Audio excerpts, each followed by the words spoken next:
Всем привет, друзья! В эфире программа «Пропеллер». И сегодня у нас в гостях старый друг Макс Захаров. Очень приятно. Очень приятно, очень приятно.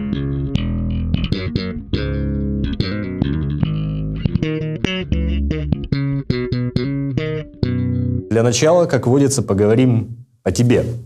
Расскажи мне пару слов. Ну и вообще все разговоры, априори, все разговоры, кто происходит, они всегда обо мне, в том или ином ключе. Естественно, это вполне объяснимо. Ты родился, вырос, учился? Учился в школе, учился немножко в техникуме связи, учился в университете. Смотрел все время кино на кассетах, на видео, торговал кино на кассетах, на DVD-дисках, там, работал в прокате, там, даже свой небольшой видеопрокат был. У нас добрая традиция в передаче признаваться в преступлениях, там, УК-РФ. А в то время нет, в то время не было. Это было, там, не знаю, лет за 10 до того, как появилось такое понятие, как авторское право, как вышла 4-я часть Гражданского кодекса Российской Федерации, в которой авторские права и все эти нарушения. И вообще, как бы, в то время не было понятия лицензионного видео. Какой-то момент был, в 2008 или 2007 году я возглавил «Алмаз-фильм», компанию, которая занимается производством кино. Я возглавил отдел производства телепрограмм. Мы делали 8 или 9 программ, то есть там какие-то медицинские программы. И параллельно всегда я был в кино. Помогал выпускать фильмы, там как-то...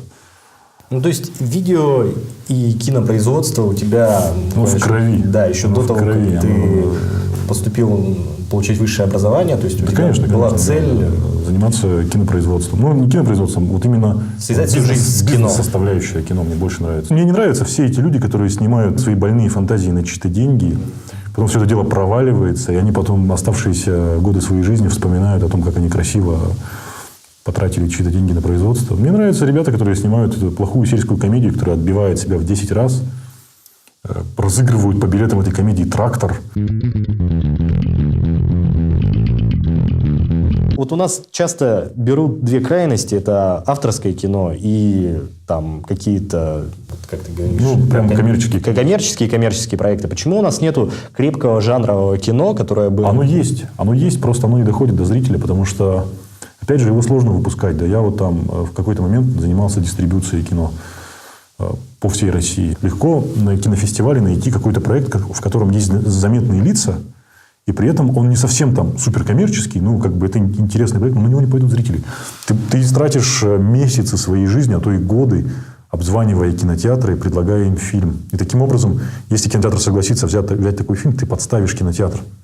Потому что наверняка ты не сможешь привлечь внимание аудитории. Потому что очень сложно. Вот хорошее российское кино, оно становится хитом бесплатно в интернете. Вопрос, наверное, который волнует всех в Якутске и меня лично. Когда в Якутске появится IMAX? Да? IMAX, мои хорошие товарищи начали строительство, и вроде бы это будет на Монетахе. Я такую говорю информацию. Это уже точная информация. У них там вбиты сваи, у них куплено уже оборудование IMAX-овское. Но так как кризис, я думаю, что они там года через 2 только построят. Через 2 только. Мечта Миши Кириллина. В ближайшее время пока это... И всех горожан 2 года. Да я не думаю. Я думаю, что горожане города Якутска один раз ходят в IMAX за 1200 рублей. Немножечко удивятся ценам и больше не будут ходить в IMAX.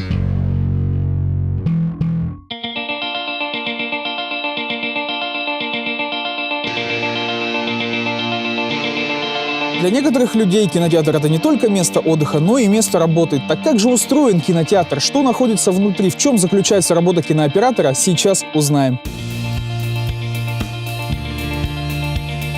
Я потомственный киномеханик. У меня отец и мама киномеханики. Поэтому я, жил в аппаратах. Сначала мы работали на пленках, сейчас работаем уже на цифре. Это связано с тем, что доставлять пленку в регионы очень дорого. Если честно сказать, мы уже 2,5 года вообще на пленке уже не работаем. Цифровой контент, полная автоматика. То есть кнопочку нажал и все. А на пленке нужно было работать на 2 проекторах. Надо было пленку готовить, склеивать ее. Сейчас 1 работает проектор, раньше было только 2 проектора. Потому что не могут, допустим, 7 километров пленки на одну бобыну сделать. Это нереально. Аппаратная начинается с силовой комнаты. Здесь стоят выпрямители, которые дают как раз ток на лампу. 160 ампер. Ну а дальше начинается сама аппаратная, где расположены кинопроекционное оборудование. Вот, допустим, первый стоит кинопроектор, он был установлен у нас в 1986 году. И чехословацкий кинопроектор MEO 5 XS пленочный, 35 миллиметров. В 2009 году был поставлен проектор цифровой Christie 2000 XB. Если у этих 4-киловаттная была, то у этого 6-киловаттная лампа. Вот этот фильтр, видите, который работает, это есть как раз фильтр 3D.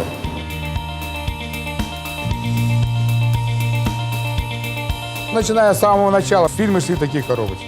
А сейчас вот фильмы приходят вот в таких чемоданчиках. А внутри простой хард. Я могу открыть, пожалуйста. Посмотреть, здесь, конечно, лежит пломба для него, паспорт для фильма. И вот они, сам фильм. Если обычный 2D-шный фильм, он идет это от 170 до 250 гигов, то 3D-шный идет где-то до 270-300 гигов. И все. А так различий нету. Вот на этом сервере как раз и хранятся вот эти контенты фильма, которые мы показываем. А это вот сам звуковой сервер SR750. То есть он как раз создает звук Dolby. Вот видите, все как раз по каналам он и показывает. Если бы мне не нравилось бы кино смотреть, я бы, может быть, уже давным-давно ушел из этой профессии. А так вот, считайте, уже 30 с лишним лет я и именно в этой системе работаю. Так как зал у нас начал активно заполняться, хотелось бы сказать просто приятного просмотра.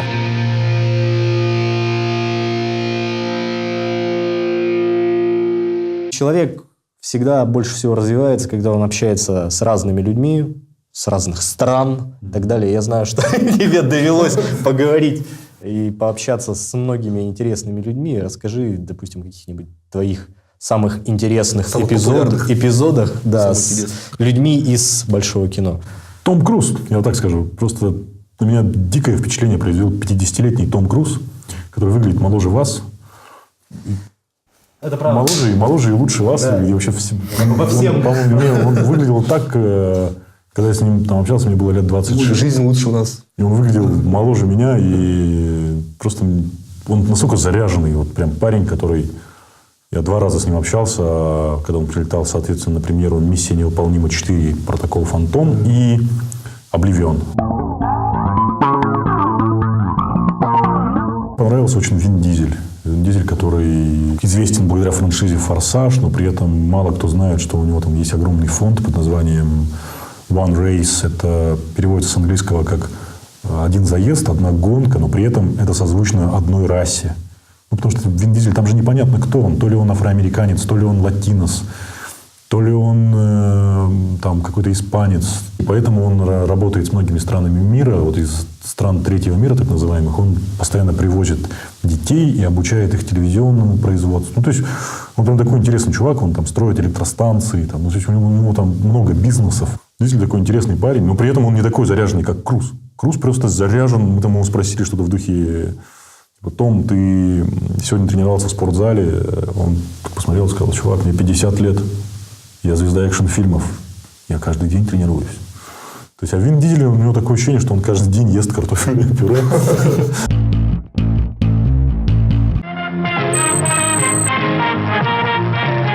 Дамы и господа, здравствуйте! Добро пожаловать на премьеру «Мстителей 2. Эра Альтрона».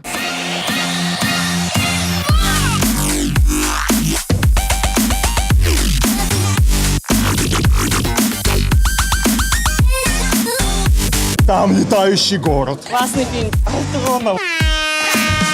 Да нет никаких эмоций, мне не понравился фильм. Суперский. Эффекты отличные. Самый лучший фильм. Вообще классный фильм. Человек-костюм, он бил так Халка, это было смешно. Опечалила смерть Тони Старка в конце и Капитана Америки. Да, это шутка. Вообще... По сравнению с первой частью, «Мстители. Эра Альтрона» приобрела более серьезный окрас, хотя и разрешающие шутки никуда не пропали. Новые супергерои смотрятся невероятно. Все имеют уникальные способности, показанные в фильме с потрясающими спецэффектами.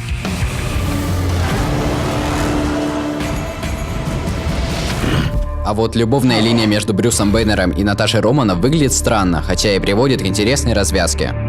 В фильме много упущений как сценарных, так и визуальных, но это все в угоду того, что эмоции в нем стоят выше логики. Битва с Халкбастером, поражающие последствия злодеяния Альтрона и многие другие фантастические события не оставят вас равнодушными. «Мстители» до краев заполнены отсылками к будущим фильмам киновселенной Marvel. Ну а я точно схожу на фильм еще пару раз, потому что просмотр супергеройских блокбастеров 3D ни с чем не сравним. После такого не только еще больше восхищаешься фильмом, но и мечтаешь почувствовать, каково же это быть супергероем в нашем мире.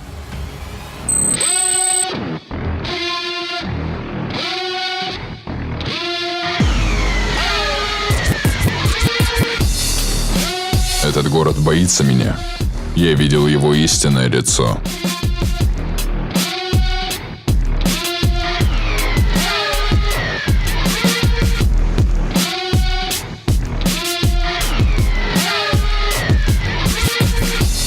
На самом деле не обязательно иметь суперсилы или носить маски. Не обязательно носить костюмы и маски, чтобы быть супергероем. Достаточно совершать хорошие поступки, и, по крайней мере, героем вы точно станете. Давай поговорим о перспективах развития и якутского, и российского кино. Они есть, они большие. Единственное, что у нас очень такое сравнительно небольшое население, 142 миллиона, и все-таки тут не фильмов должно быть больше кинотеатров, которые зарабатывают деньги. И чем больше... Американское кино дает очень много российскому кинобизнесу. В России примерно $1 миллиард, ну, это 30, ой, это даже уже не 30, это 50 миллиардов рублей зарабатывает кино в год. Из этих 50 миллиардов рублей 5 миллиардов собирает русское кино. То есть на голливудское кино население Российской Федерации ходит прям активно-активно. И чем больше зарабатывает американское кино, тем больше будет зарабатывать российское. В принципе, наверное, все, что мы хотели, мы узнали. Да, я вам еще расскажу насчет планов. Мы проведем фестиваль корейского кино коммерческого. Сейчас договариваемся. В Доме культуры Гагарина. Проведем фестиваль корейского кино. Очень много бесплатных показов сделаем. Перед 9 мая покажем «Битву за Севастополь» бесплатно. Бесплатно, да. Ну что ж, дорогие друзья, сегодня в гостях у нас был Максим Захаров, человек кино. Да. Человек дефис кино. Киночеловек. Человек-пропеллер, шучу. Дорогие друзья, заходите в наше сообщество ВКонтакте Проб ТВ, оставляйте свои комментарии, отзывы и все такое мы будем ждать. И мы увидимся ровно через неделю. Это была программа «Пропеллер». До свидания. Всем пока. Что происходит? Включили режим.